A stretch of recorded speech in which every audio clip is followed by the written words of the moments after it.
really excited to be here at React Summit Remote Edition, streaming from outer space. And today I want to talk about controlling apps with your mind. My name is Vladimir Novick. I'm software architect and consultant in Vladimir Novick Labs. I'm Google developer expert, author, engineer, and on a daily basis I work in web, mobile, VR, AR, IoT, and AI fields. I'm also CTO and co-founder of Event Loop, and we are creating a robust, performant, feature-rich conference experience, online conference experience. And basically, instead of having Zoom for your virtual conference, we bring you the set of conference tools and different plugins and widgets and so on that helps you to organize the conference, attend the conference.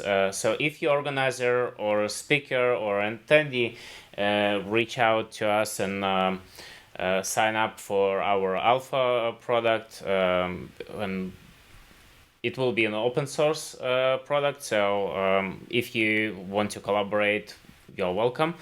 You can find us at eventloop.ai or on Twitter at eventloop.hq. Today I want to talk about the future.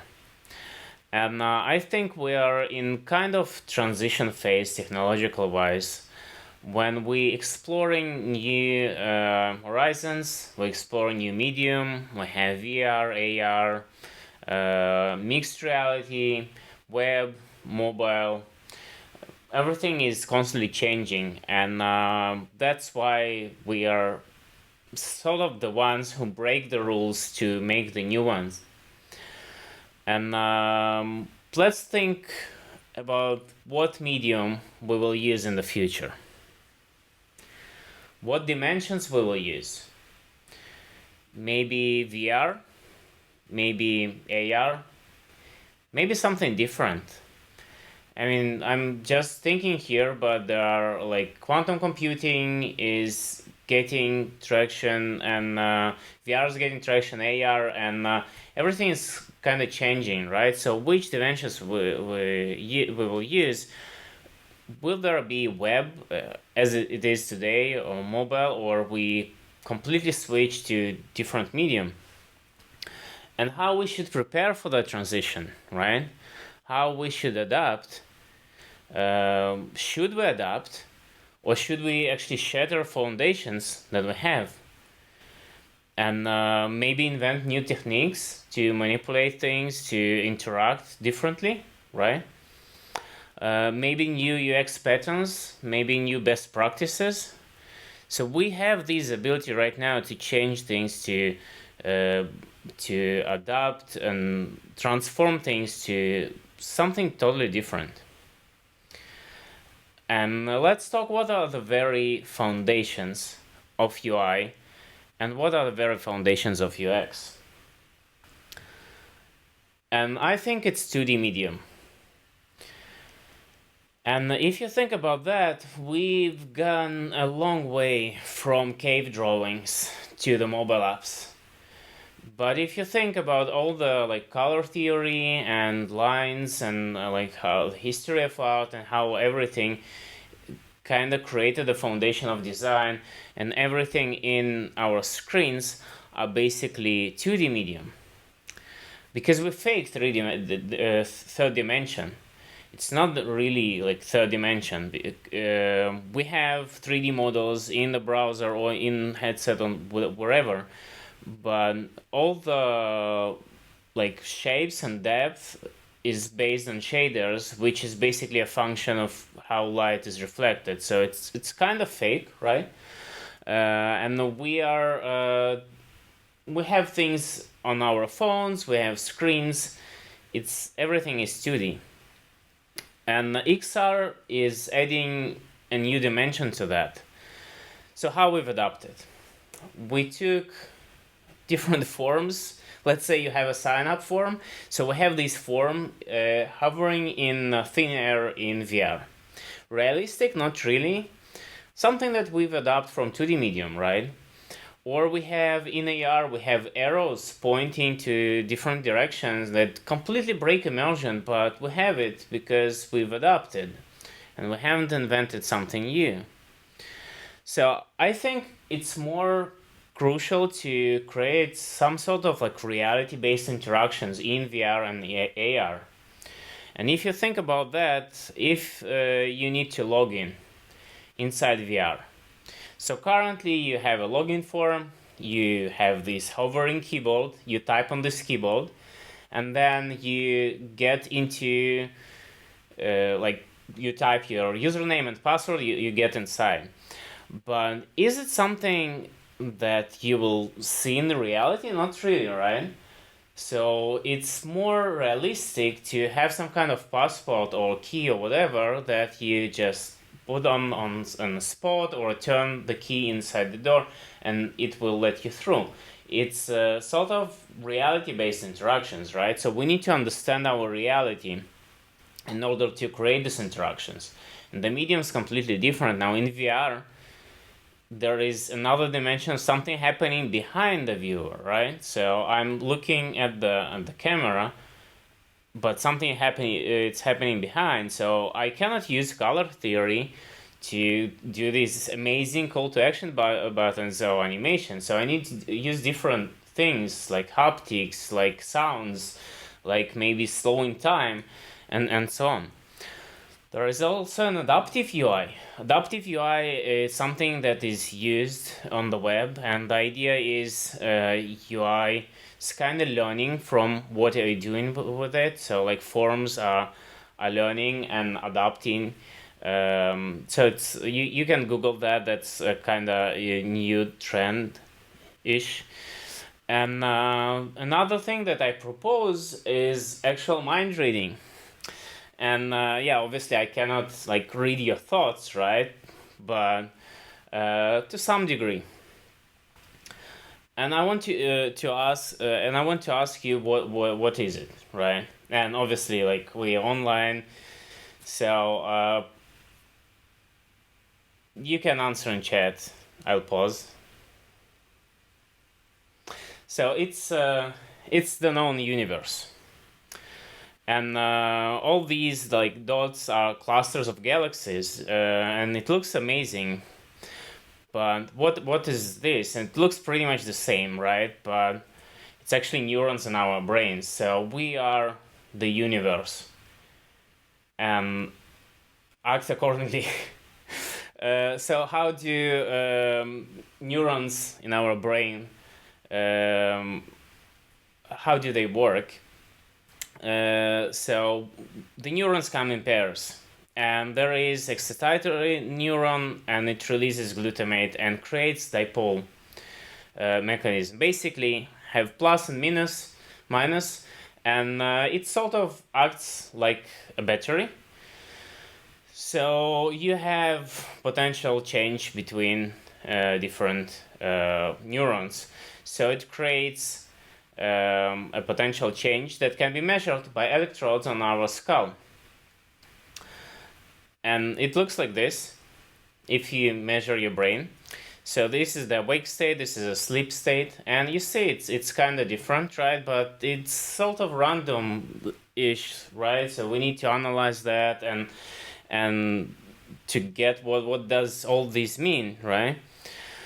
So in order to do so, we will use EEG headsets, and there are lots of consumer and research versions of EEG headsets, and the idea is to put electrodes on your skull, and based on that, measure the potential change under our skull. So research EEGs look like this, and they are quite costly. But there are consumer ones, and I actually have one here. It's called Muse. It's a nice product that helps you with meditation. So if you doing meditation, it kind of helps you to focus and so on. And yeah, I will read my brain now, and my brain waves, and you will see how it looks like. So it's fairly cheap. It has only like 5 electrodes, and that's about it, but it's good for our example. So how do we connect this thing to our brain? Now I don't need to open my skull and like plug it in. I can connect it using Bluetooth, and specifically we will use web Bluetooth. I can use Bluetooth by accessing navigator Bluetooth object, and I call request device. I will filter the Muse service, and I will just connect to and get some attributes from the Bluetooth. Now, the support is not quite there, right? So we see it in Chrome and for some reason in Opera, but the rest is kind of no, right? It doesn't support. But we're talking about experiment, right? It's sort of thoughts experiment, literally, but also like experiment where technology will lead us. And let's look at the demo. So I have this playground here, and I can pair to my headset, and you will see the brainwaves coming through. And this is my actual brainwaves. And as you can see, when I talk, and the waves kind of change when I blink, you see these tiny spikes, right, of voltage spikes. If I do something like this, you see the higher spikes. So I can measure to some degree what's happening with my brain, right? So this is pretty nice. But what do I do with this data, right? So I created here a little app, and before connecting to Muse, before connecting to Muse, what I want to do, I want to see all the readings of this headset. I will subscribe to readings, and I will just console log them. Now I use Use.js library, and this library exposes HG readings as RX stream that I can subscribe to, and just console log whatever Muse shows me. So let's connect.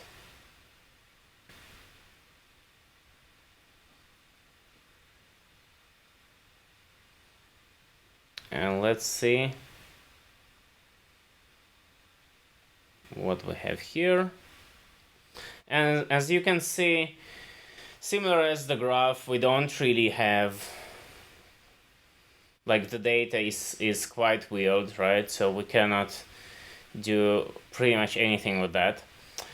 So the question is how we measure things more precisely. And to measure more precisely, we will use bandpass filter. So we cut out the frequencies on, this is like the graph, right? We cut out these and get only the spikes. Now, then we need to cut all these into epochs, which is basically a time frame, because we want like time reference. If in specific amount of time there is a spike, that probably that's a blink, right? So we cut this into epochs, and also we need to pass it through fast Fourier transform. So that means that we take the data that we get is micron volts, and we want to convert that to frequency domain. So we use fast Fourier transform, and we convert that to frequency domain. So it looks from like the raw data that we get, we will see different frequencies. Now we can recognize different brain waves based on these frequencies, and the differentiation is gamma, beta, alpha, theta, and delta, and each one of them is different to our state of mind. So for an instance, in delta, this is like a sleep, a loss of body awareness, repair, and so on. And like gamma is like heightened perception, learning, problem solving tasks, cognitive processing. As you can see, they are not like super distinctive. There's like a broad range. Beta is generally awake, right? And alpha is relaxed. So I can measure the alpha state and see if I'm relaxed. So we can react basically to brainwave spikes. And we also can feed this data into machine learning. But before doing some amazing stuff with machine learning, I want to show you something. I wanna subscribe. I want to subscribe to the focus, and basically it will give me the alpha wave readings.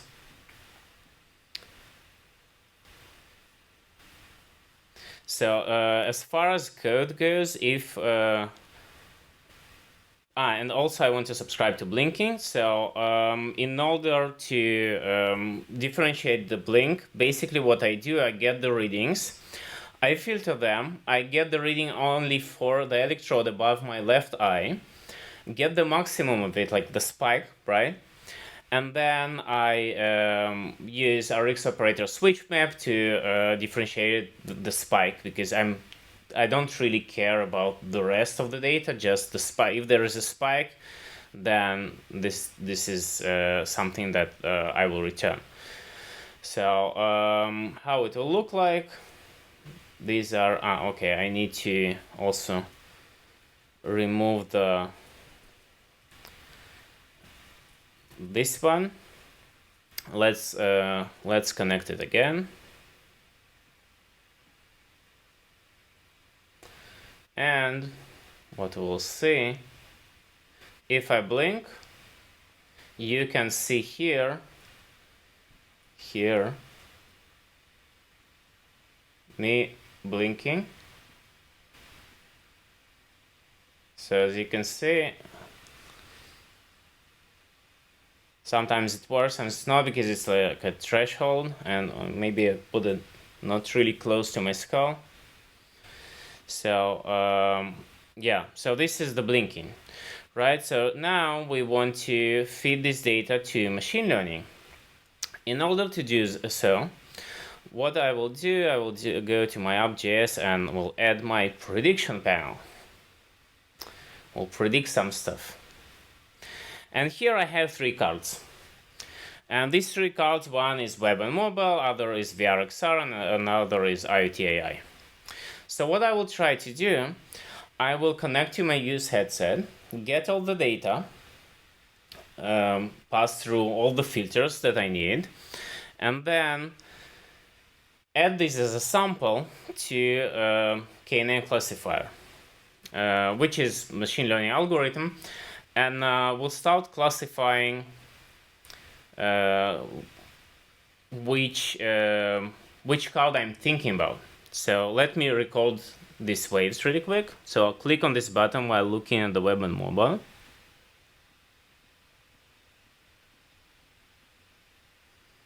Now VRXR. And now IoT AI. So now if I click on classify, I will be able to switch by just looking, hands are here. So I can just look at different cards and switch between them. And yeah, as you can see, the main topic that I'm interested in is VRXR and IoT AI. So this is quite cool, but if it will work, I will bring another level of coolness here. So I have Mobic store here with enable drone flag, and yeah, I have a drone here, this tiny fellow. So it occasionally works. So let's see if it will work this time. So what I will do, I will first connect to my Muse headset. I need not to blink, and then I will connect to my drone. Okay, so here we have the drone, and hopefully you see it. I will record brainwaves and start classifying. Now I hope it's in the camera view. Now I will try to move it by just looking at it. And let's land it. And it fell.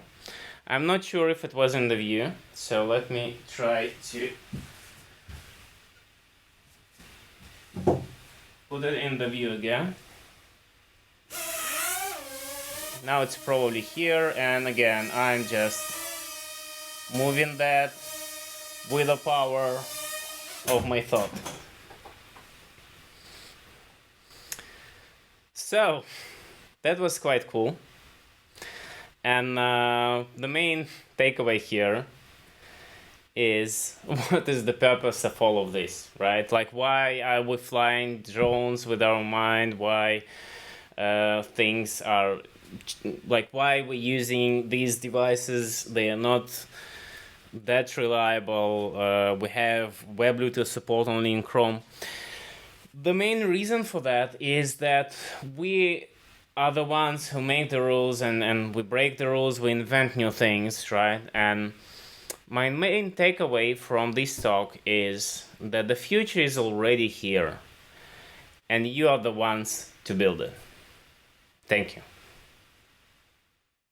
All right. That was incredible. I mean, I didn't think that we were going to see somebody fly a drone with their mind this early in the morning. So let's we unfortunately we don't have much time, but we're going to bring Vlad back to the stage for one quick question, and then we're going to move on to our next session. So Vlad, Yeah, sure. I think after seeing something like this, the mind control with the AR, where does somebody even start if they want to start like learning this stuff for themselves? I mean, the whole point of this talk was like, right, you need to like, you can change the world basically, right? You are the one who can like change everything, right?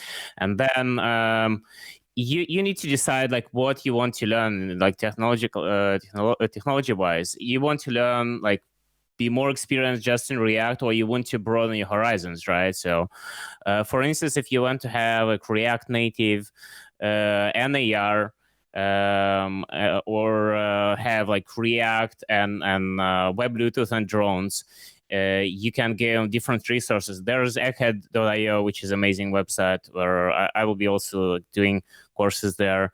Actually, I will be doing a workshop on React Native NAR pretty soon. So I actually created a discount for React Summit, so I will send the link in the community channel. So if you want to get to this workshop, you can do so. And VR wise, I also had a bunch of talks. So I have a YouTube channel streamed like about VR, but I'll be also recording a bunch of stuff on this topic, because I mean I like to teach these things, right? So that's why I also started a Twitch channel. And yeah, that's like one of the places, but obviously there are lots of places where to learn. And if you really want to get into this, I would say just DM me on Twitter. I will let you know, like let me know like what you want to do as far as like technology concerned, and but I probably will be able to direct you to the learning materials and free sources somewhere, and so on. Excellent.